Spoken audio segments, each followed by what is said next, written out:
Hi കൂട്ടുകാരെ, എല്ലാവർക്കും കണ്ണൂർ മൗണ്ടിൻ്റെ പുതിയൊരു വീഡിയോയിലേക്ക് സ്വാഗതം.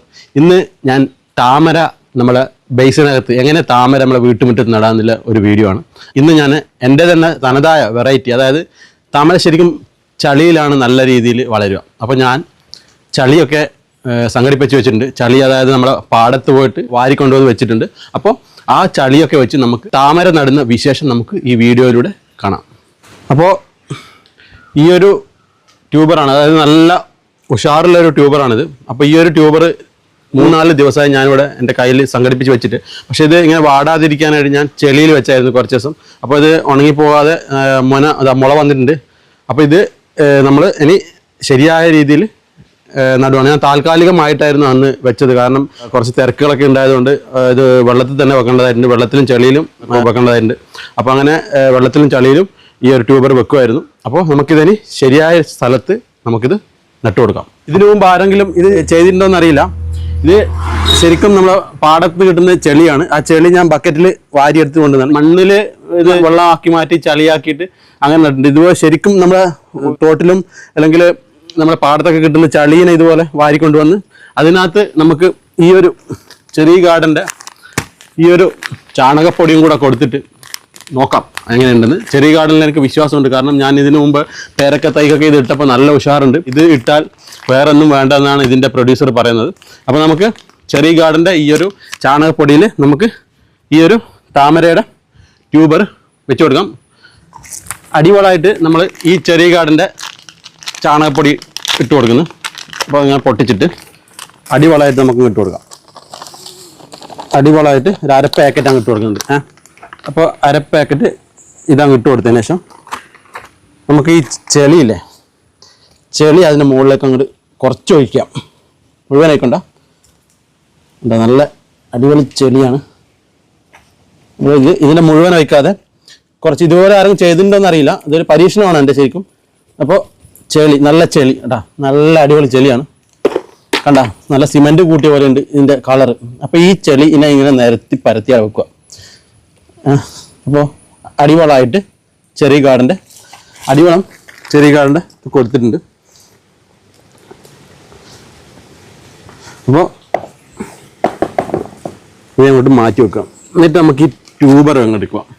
ഈ ട്യൂബർ വെക്കുമ്പോൾ ഏതെങ്കിലും ഒരു സൈഡിൽ എങ്ങനെ വെക്കണം, നല്ല ഉറപ്പിച്ച് വെക്കണം. അപ്പോൾ നല്ല ചെളിയാണ്. അപ്പോൾ നല്ലോണം ഉറപ്പിച്ച് വെക്കുക, ഇതുപോലെ ഉറപ്പിച്ച് വെക്കുക. എന്നിട്ട് ഇങ്ങനെ ചെളി ഇട്ട് കൊടുക്കുക. വേണമെങ്കിൽ കുറച്ച് ഒരു ലെയർ കുറച്ച് നമുക്ക് ചെറിയ കാടിൻ്റെ ഇട്ട് കൊടുക്കാം. ചാണകപ്പൊടി ഒരു ലെയറിൽ കുറച്ച് മതി, അടിയിൽ നമ്മൾ ഇട്ടിട്ടുണ്ടല്ലോ. എന്നിട്ട് ആ ട്യൂബറിൻ്റെ മുകളിൽ വീണ്ടും നമ്മൾ ബാക്കി വരുന്ന നല്ല തിക്കില്ല ചെളി അങ്ങോട്ട് ഒഴിച്ചു കൊടുക്കാം. അപ്പോൾ അതും കൂടി ഇന്ന് മിസ്സായിക്കോട്ടെ കുറച്ച്. അപ്പോൾ പാടത്തുനിന്ന് വാരി എടുത്തിയാണ്. അപ്പോൾ ഇതൊരു പരീക്ഷണമാണ്, നോക്കാം ഇത് എത്രമാത്രം. ഇതാരും ഇതുപോലെ ചെയ്തിട്ടുണ്ടാവില്ല ചെളിയിൽ. അപ്പോൾ ഇത് സെറ്റായിരുന്നു നല്ല. അപ്പോൾ നമുക്ക് ഇതിൽ വെള്ളം ഒഴിച്ച് കൊടുക്കാം. വെള്ളം ഒഴിച്ച് കൊടുക്കുമ്പോൾ ശ്രദ്ധിക്കണമെന്ന് വെച്ചാൽ അത് ചെളി മാറിപ്പോകാണ്ടിരിക്കുക. നമ്മൾ ഈ ചെളി ഇങ്ങനെ ഇലയങ്ങ വെച്ചിട്ട് അതിന് മുകളിൽ ഇങ്ങനെ വെള്ളം ഒഴിച്ച് കൊടുക്കാം. വെള്ളം ഒരുപാട് വെള്ളം വേണ്ട, വെള്ളം തീരുന്നതിനനുസരിച്ച് നമുക്ക് ഫില്ല് ചെയ്ത് കൊടുത്താൽ മതി. അപ്പോൾ ഇതിൽ വേണമെങ്കിൽ നമുക്ക് ഗപ്പികളൊക്കെ ഇട്ട് കൊടുക്കാം.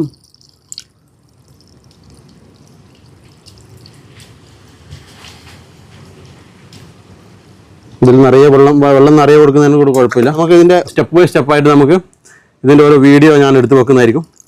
അപ്പോൾ നിങ്ങളെ നമ്മൾ കാണിക്കും. വീട്ടുമുറ്റത്ത് താമര, ബേസണിൽ താമര. അപ്പോൾ ഇത് എത്രത്തോളം നമുക്ക് വളരുന്നുണ്ട് നമുക്ക് കാണാം. അപ്പോൾ നമ്മൾ ഇത് കൊടുത്തത് ചെറിയ ഗാർഡൻ്റെ ഈ ഒരു ചാണകപ്പൊടിയാണ്. അപ്പോൾ ഇതിൽ എനിക്ക് വിശ്വാസമില്ലാണ്ടാണ് ഞാൻ ഇതിട്ടത്. അപ്പോൾ നിങ്ങൾ പരമാവധി ഇത് തന്നെ ഉപയോഗിക്കാം. ഈ ഒരു ചാണകപ്പൊടി തന്നെ കിട്ടുവാണ്, മാർക്കറ്റിൽ കിട്ടുവാണെങ്കിൽ ഇത് ഉപയോഗിക്കാം. അപ്പോൾ നമ്മുടെ താമര നട്ടിട്ട് 1ാമത്തെ ദിവസമാണിത്. അപ്പോൾ നമുക്ക് കാണാം ദൃശ്യങ്ങളിൽ.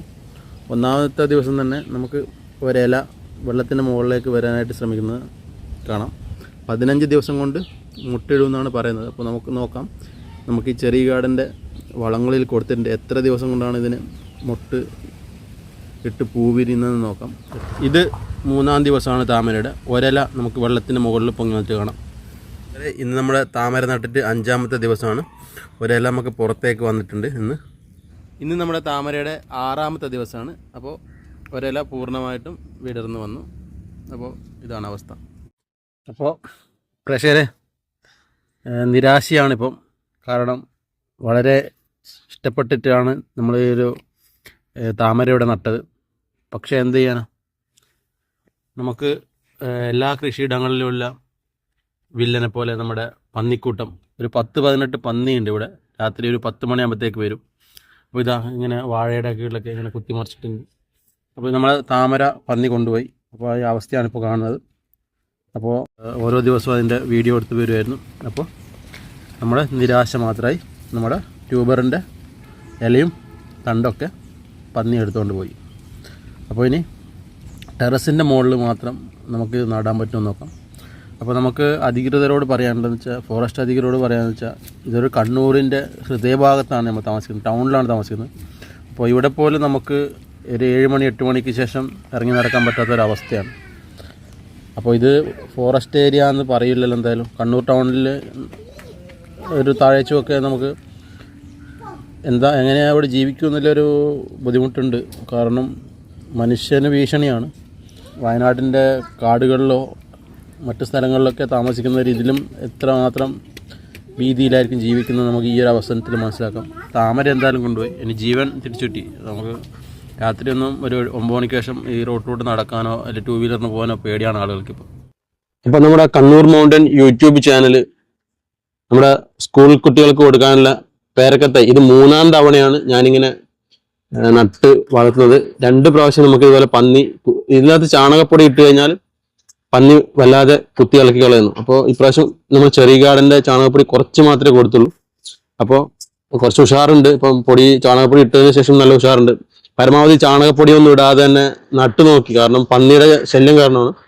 അപ്പോൾ നമുക്കിനി സ്കൂൾ കുട്ടികൾക്ക് വിതരണം ചെയ്ത്, ശരിക്കും ജൂൺ 5-ാം തീയതി ആയിരുന്നു നമുക്ക് 200ഓളം കുട്ടികൾക്ക് ഇത് കൊടുക്കാനായിട്ടുണ്ടായിരുന്നത്. അപ്പോൾ അത് സാധിച്ചില്ല.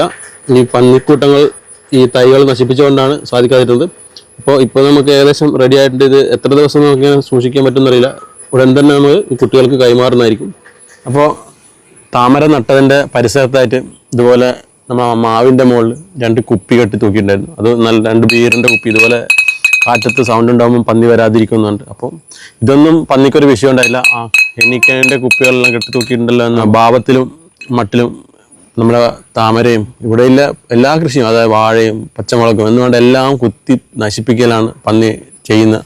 അപ്പോൾ ഇതുപോലെയുള്ള പന്നിക്കൂട്ടങ്ങൾ കാരണം നമുക്ക് ഇവിടെ കൃഷി ചെയ്യാനായിട്ട് സാധിക്കാത്ത ഒരവസ്ഥയുണ്ട്. അപ്പോൾ സത്യം പറഞ്ഞു വെച്ചാൽ ഒരു 7 മണിക്ക് ശേഷം ഈ റോഡിലൂടെ ഒരു ഫാമിലിക്ക് നടന്നു പോകാൻ പറ്റാത്തൊരവസ്ഥയാണ്. പേടിച്ചിട്ട് ആരും പോകാറില്ല. അങ്ങനെ ആ ഒരു അവസ്ഥയിലേക്ക് എത്തിയിട്ടുണ്ട്. അപ്പോൾ നമ്മുടെ ഫോറസ്റ്റ് അധികാരികളും ബന്ധപ്പെട്ട ജില്ലാ ഭരണകൂടവും ഇതുപോലെയുള്ള പന്നിക്കൂട്ടങ്ങളെ നമ്മളെ കൃഷിസ്ഥലത്ത് നിന്നും തുരത്തി കാട്ടിലേക്ക് തന്നെ തിരിച്ചയക്കാനായിട്ടുള്ള എന്തെങ്കിലും മാർഗം കണ്ടെത്തണം. എന്നാൽ മാത്രമേ നമുക്ക് എന്തെങ്കിലും ഒരു കാർഷിക വിള നമുക്കിവിടെ ഉൽപ്പാദിപ്പിക്കാനായിട്ട് സാധിക്കുള്ളൂ. ഇന്നത്തെ അവസ്ഥ വല്ലാത്ത പരിതാപകരമാണ്. നമ്മൾ ഓണം വിപണി ലക്ഷ്യമാക്കിക്കൊണ്ട് ഒരു 100ഓളം ഇതുപോലെ പച്ചമുളകുകൾ നട്ടുപിടിപ്പിച്ചായിരുന്നു ഇവിടെ. അപ്പോൾ ഇപ്പോൾ ഒരു 10 എണ്ണം ഇതുപോലെ ബാക്കിയെല്ലാം നമ്മളെ പന്നിക്കൂട്ടങ്ങൾ നശിപ്പിച്ചിരിക്കുകയാണ്. അപ്പോൾ ഇതാണ് നമുക്ക് ഇന്ന് പറയാനുള്ളത്. കൃഷിക്കാർ അല്ലെങ്കിൽ കർഷകർ അനുഭവിക്കുന്ന ഈ ഒരു പ്രശ്നം എത്രയും പെട്ടെന്ന് നമ്മുടെ ബന്ധപ്പെട്ട അധികാരികൾ ഇതിനൊരു തീരുമാനം ഉണ്ടാക്കുക. അതുപോലെ നമ്മുടെ ഇന്നത്തെ വീഡിയോ നിങ്ങൾക്ക് ഇഷ്ടമായെങ്കിൽ ലൈക്ക് ചെയ്യുക, ഷെയർ ചെയ്യുക, സബ്സ്ക്രൈബ് ചെയ്യുക. അപ്പോൾ അടുത്ത വീഡിയോ ആയിട്ട് വരുന്നവരേക്കും ബൈ ബൈ.